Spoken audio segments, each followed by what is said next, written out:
भारत माता की, भारत माता की।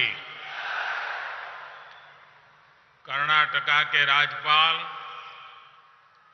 श्री थावरचंद गहलोत जी, मुख्यमंत्री श्री बसवराज बोम्मई जी, केंद्रीय मंत्रिमंडल के मेरे सहयोगी श्री भगवंत खुबा जी, कर्नाटका सरकार के मंत्रीगण, सांसद एवं विधायकगण और विशाल संख्या में हमें आशीर्वाद देने के लिए आए हुए मेरे प्यारे भाइयों और बहनों, कर्नाटकದ ಎಲ್ಲ ಸಹೋದರ ಸಹೋದರಿಯರಿಗೆ ನನ್ನ ವಂದನೆಗಳು।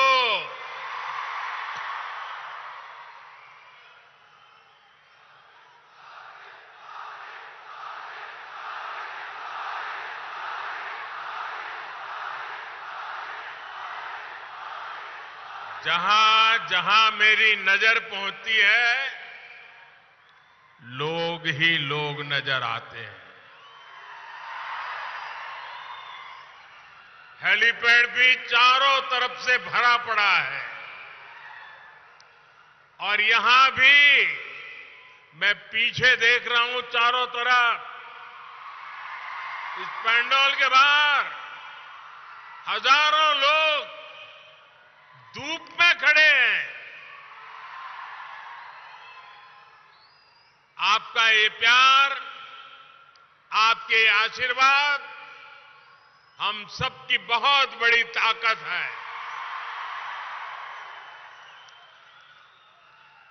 साथियों, यादगीर एक समृद्ध इतिहास को संजोए हुए है। रट्टीहल्ली का प्राचीन किला हमारे अतीत, हमारे पूर्वजों के सामर्थ्य का प्रतीक है। हमारी परंपरा, हमारी संस्कृति और हमारी विरासत से जुड़े अनेक अंश, अनेक स्थान हमारे इस क्षेत्र में मौजूद है। यहां उस सुरापुर रियासत की धरोहर है जिसे महान राजा वेंकटप्पा नायक ने अपने स्वराज और सुशासन से देश में विख्यात कर दिया था। इस धरोहर पर हम सभी को गर्व है। भाइयों और बहनों, मैं आज कर्नाटका के विकास से जुड़े हजारों करोड़ रुपए के प्रोजेक्ट्स आपको सौंपने और नए प्रोजेक्ट की शुरुआत करने आया हूं। अभी यहां पानी और सड़क से जुड़े बहुत बड़े प्रोजेक्ट का शिलान्यास और लोकार्पण हुआ है। नारायणपुर लेफ्ट बैंक कैनाल के विस्तार और आधुनिकीकरण से यादगीर, कलबुर्गी और विजयपुर जिले के लाखों किसानों को सीधा सीधा लाभ होने वाला है। Yadgir village multi water supply scheme से भी जिले के लाखों परिवारों को पीने का साफ पानी मिलने वाला है। सूरत चेन्नई इकोनॉमिक कॉरिडोर का जो हिस्सा कर्नाटका में पड़ता है, उस पर भी आज काम शुरू हुआ है। इससे यादगीर, रायचूर और कलबुर्गी सहित इस पूरे क्षेत्र में ईज ऑफ लिविंग भी बढ़ेगी और यहां उद्यमों को, रोजगारों को भी बहुत बल मिलने वाला है। विकास के इन सभी प्रोजेक्ट्स के लिए यादगीर के, कर्नाटका के सभी लोगों को बहुत बहुत बधाई।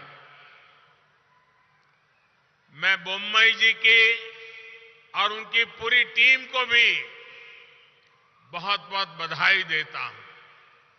जिस प्रकार उत्तर कर्नाटका के विकास के लिए तेजी से काम हो रहा है, वो सराहनीय है। भाइयों और बहनों, भारत की आजादी के 75 वर्ष पूरे हो चुके हैं। अब देश अगले 25 वर्षों के नए संकल्पों को सिद्ध करने के लिए आगे बढ़ रहा है। ये 25 साल देश के प्रत्येक व्यक्ति के लिए अमृत काल है। प्रत्येक राज्य के लिए अमृत काल है। इस अमृत काल में हमें विकसित भारत का निर्माण करना है।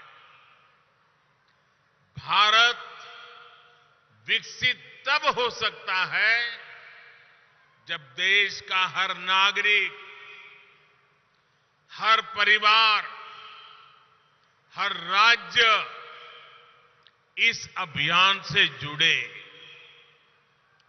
भारत विकसित तब हो सकता है जब खेत में काम करने वाला किसान हो या फिर उद्योगों में काम करने वाला श्रमिक, सभी का जीवन बेहतर हो।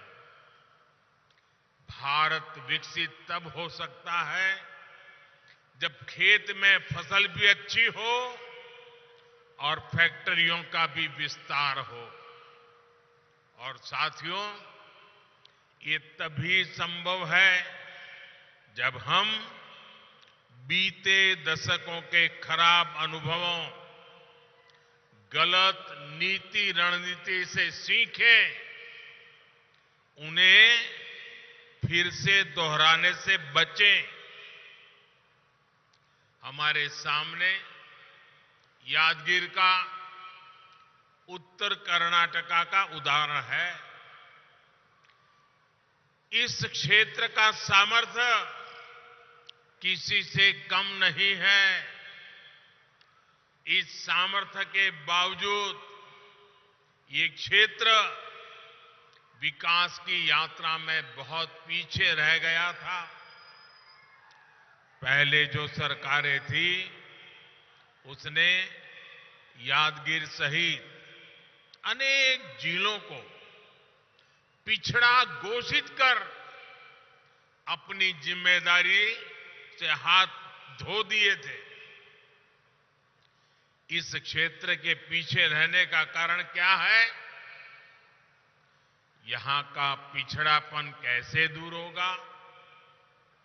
इस पर पहले की सरकारों ने न सोचने के लिए समय निकाला, मेहनत करना तो दूर की बात रही। जब सड़क, बिजली और पानी जैसे इंफ्रास्ट्रक्चर पर निवेश करने का समय था, तब उस समय जो दल सरकारों में थे, उन दलों ने वोट बैंक की राजनीति को बढ़ावा दिया। इस जाति, उस मत मजहब का वोट, पक्का वोट कैसे बन जाए, हर योजना, हर कार्यक्रम को इसी दायरे में बांध करके रखा। इसका बहुत बड़ा नुकसान कर्नाटका ने उठाया, इस हमारे पूरे क्षेत्र ने उठाया, आप सब मेरे भाइयों बहनों ने उठाया। साथियों, हमारी सरकार की प्राथमिकता वोट बैंक नहीं है। हमारी प्राथमिकता है विकास, विकास और विकास। 2014 में आप सबने मुझे आशीर्वाद दिए, मुझे एक बहुत बड़ी जिम्मेदारी सौंपी। मैं जानता हूं कि जब तक देश का एक भी जिला विकास के पैमाने पर पीछा रहेगा, तब तक देश विकसित नहीं हो सकता। इसलिए जिनको पहले की सरकार ने पिछड़ा घोषित किया, उन जिलों में हमने विकास की आकांक्षा को प्रोत्साहित किया। हमारी सरकार ने यादगीर सहित देश के 100 से अधिक ऐसे जिलों में आकांक्षी जिला कार्यक्रम शुरू किया। हमने इन जिलों में सुशासन पर बल दिया, गुड गवर्नेंस पर बल दिया, विकास के हर पैमाने पर काम शुरू किया। यादगीर सहित सभी आकांक्षी जिलों को इसका लाभ भी मिला है। आज देखिए, यादगीर ने बच्चों का 100% टीकाकरण कर दिखाया है। यादगीर जिले में कुपोषित बच्चों की संख्या में बहुत कमी आई है। यहां के 100% गांव सड़कों से जुड़ चुके हैं। ग्राम पंचायतों में डिजिटल सेवाएं देने के लिए कॉमन सर्विस सेंटर है। शिक्षा हो, स्वास्थ्य हो, कनेक्टिविटी हो, हर प्रकार से यादगीर जिले का प्रदर्शन टॉप 10 आकांक्षी जिलों में रहा है।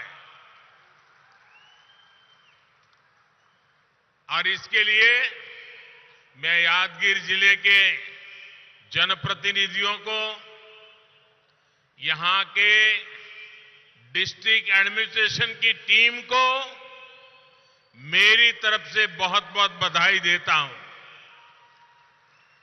आज यादगीर जिले में नए उद्योग आ रहे हैं। केंद्र सरकार ने यहां फार्मा पार्क की स्वीकृति भी दे दी है। भाइयों और बहनों, वाटर सिक्योरिटी एक ऐसा विषय है जो 21वीं सदी के भारत के विकास के लिए बहुत जरूरी है। भारत को विकसित होना है तो border security, coastal security, internal security के तरह ही वाटर सिक्योरिटी से जुड़ी चुनौतियों को भी समाप्त करना ही होगा। डबल इंजन की सरकार सुविधा और संचय की सोच के साथ काम कर रही है। 2014 में जब आपने हमें अवसर दिया, तब 99 ऐसी सिंचाई परियोजनाएं थी जो दशकों से लटकी हुई थी। आज इनमें से 50 के करीब योजनाएं पूरी हो चुकी हैं। हमने पुरानी योजनाओं पर भी काम किया और जो संसाधन हमारे पास पहले से थे उनके विस्तार पर भी बल दिया। कर्नाटका में भी ऐसे अनेक प्रोजेक्ट्स पर काम चल रहा है। नदियों को जोड़कर सूखा प्रभावित क्षेत्रों तक पानी पहुंचाया जा रहा है। Narayanpura left bank canal system का विकास और विस्तार भी इसी नीति का हिस्सा है। अब जो नया सिस्टम बना है, जो नई तकनीक इसमें जोड़ी गई है, इससे 4.5 लाख हेक्टेयर भूमि सिंचाई के दायरे में आएगी।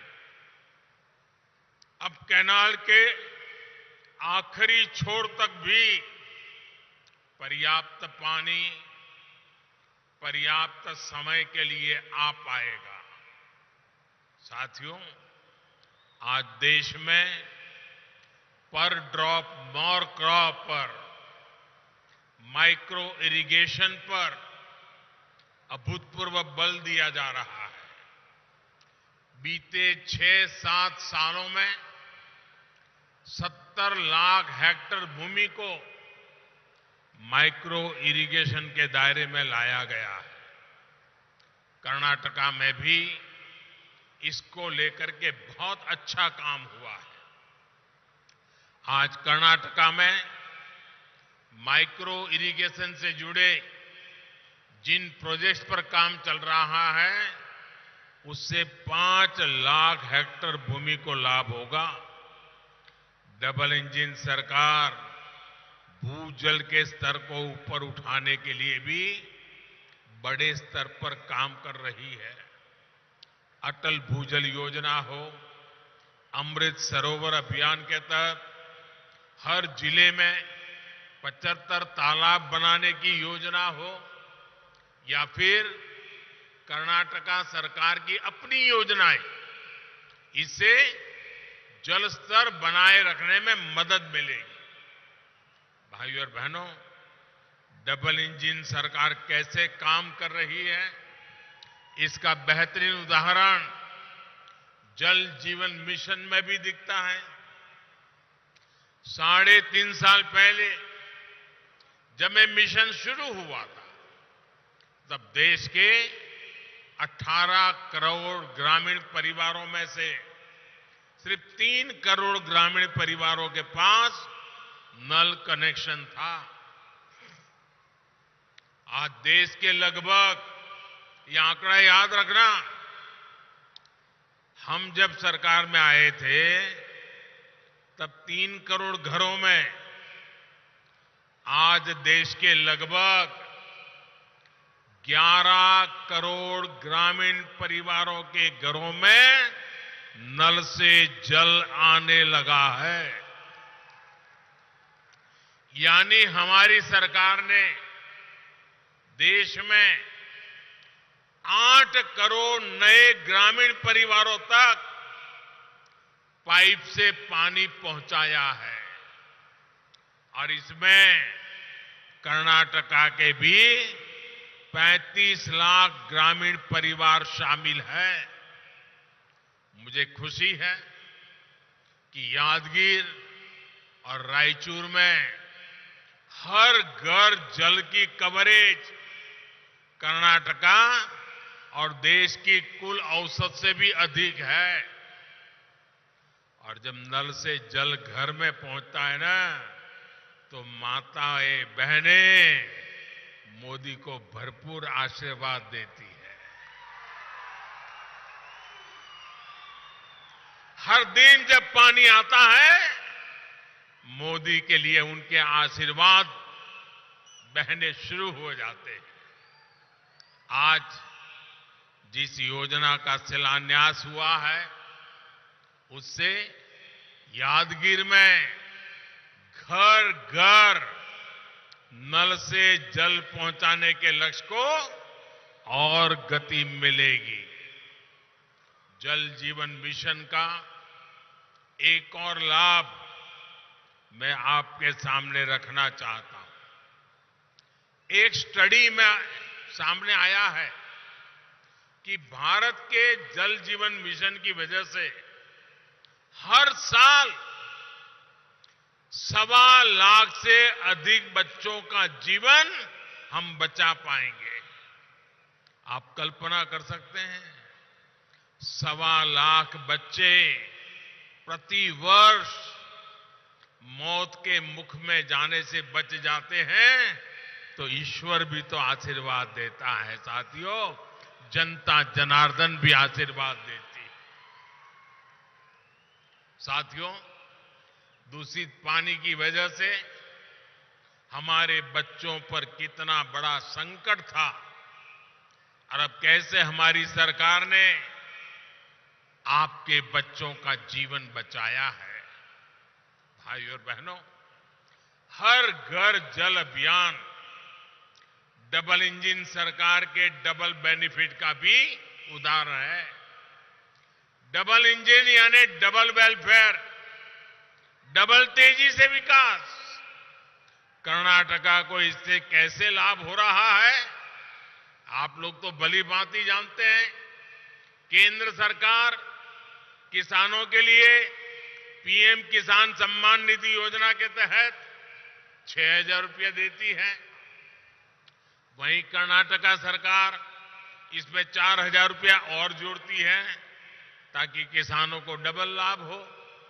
यहां यादगीर के भी लगभग 1.25 लाख किसान परिवारों को भी पीएम किसान सम्मान निधि के लगभग 250 करोड़ रुपए मिल चुके हैं।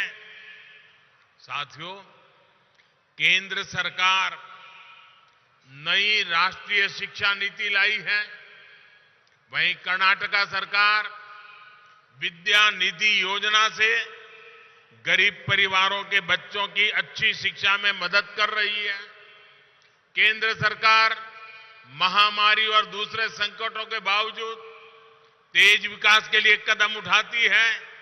वहीं राज्य सरकार इसका लाभ उठाते हुए कर्नाटका को देश में निवेशकों की पहली पसंद बनाने के लिए आगे बढ़ रही है।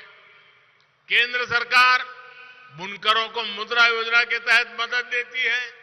वहीं कर्नाटका सरकार महामारी के दौरान उनका ऋण माफ करती है और उन्हें आर्थिक सहायता भी देती है। तो हुआ ना डबल इंजन का, यानी डबल बेनिफिट।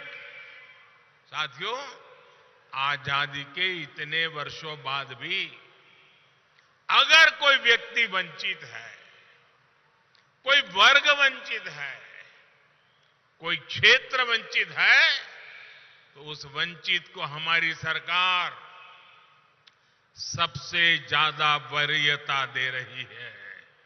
और वंचितों को वरीयता, ये है हम लोगों का कार्य करने का राह है, संकल्प है, मंत्र है। हमारे देश में दशकों तक करोड़ों छोटे किसान भी हर सुख सुविधा से वंचित रहे। सरकारी नीतियों में उनका ध्यान तक नहीं रखा गया। आज यही छोटा किसान देश की कृषि नीति की सबसे बड़ी प्राथमिकता है। आज हम किसान को मशीनों के लिए मदद दे रहे हैं, ड्रोन जैसी आधुनिक टेक्नोलॉजी की तरफ ले जा रहे हैं, नैनो यूरिया जैसी आधुनिक खाद उपलब्ध करा रहे हैं। वहीं दूसरी तरफ प्राकृतिक खेती को भी प्रोत्साहित कर रहे हैं। आज छोटे किसान को भी किसान क्रेडिट कार्ड दिए जा रहे हैं।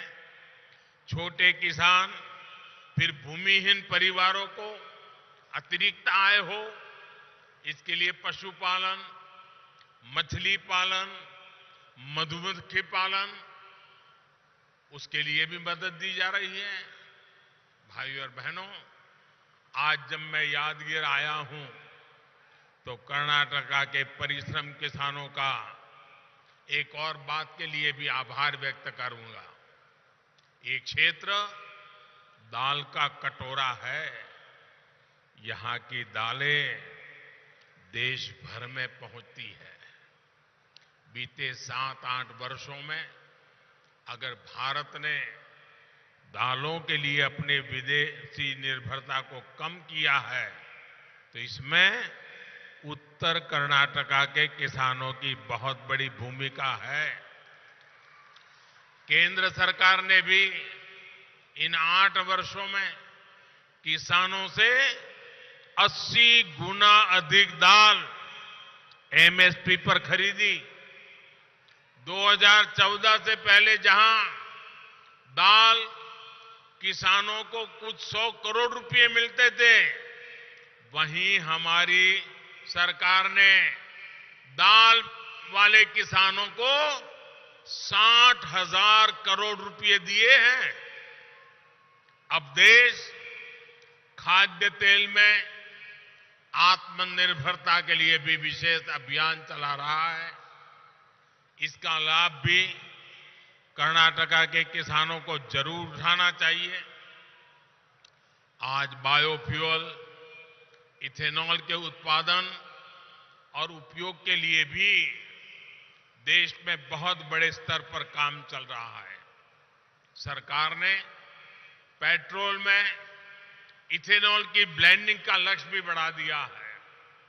इससे भी कर्नाटका के गन्ना किसानों को बहुत लाभ होने वाला है।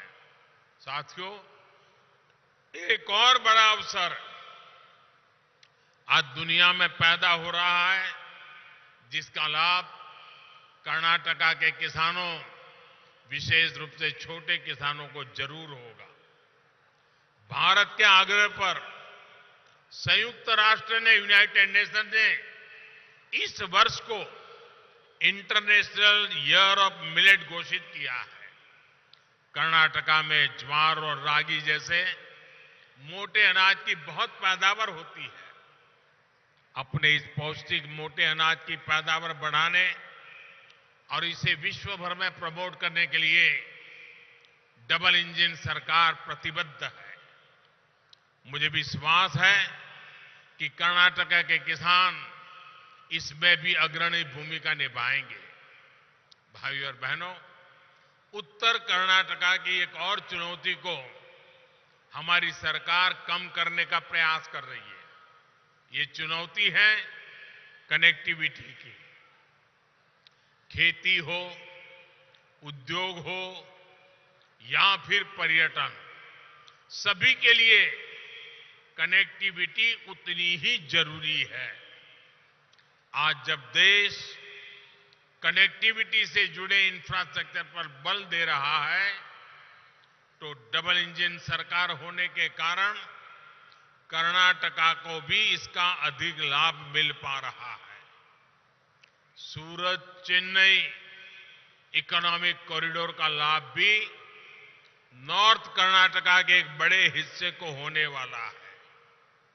देश की दो बड़े पोर्ट सिटी के कनेक्ट होने से इस पूरे क्षेत्र में नए उद्योगों के लिए संभावनाएं बनेगी। नॉर्थ कर्नाटका के पर्यटक स्थलों, तीर्थों तक पहुंचना भी देशवासियों के लिए आसान हो जाएगा।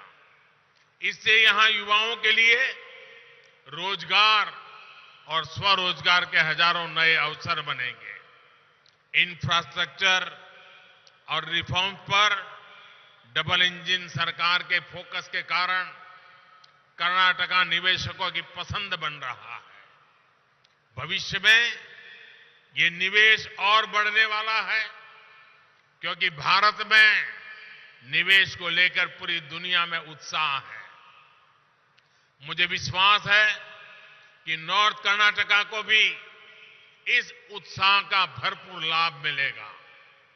इस क्षेत्र का विकास सबके लिए समृद्धि लेकर आए, इसी कामना के साथ फिर एक बार इतनी बड़ी तादाद में आकर के हमें आशीर्वाद देने के लिए मैं आपका धन्यवाद करता हूं और इस अनेक अनेक विकास की योजनाओं के लिए आपको बहुत बहुत बधाई देता हूं। भारत माता की, भारत माता की, भारत माता की। बहुत बहुत धन्यवाद।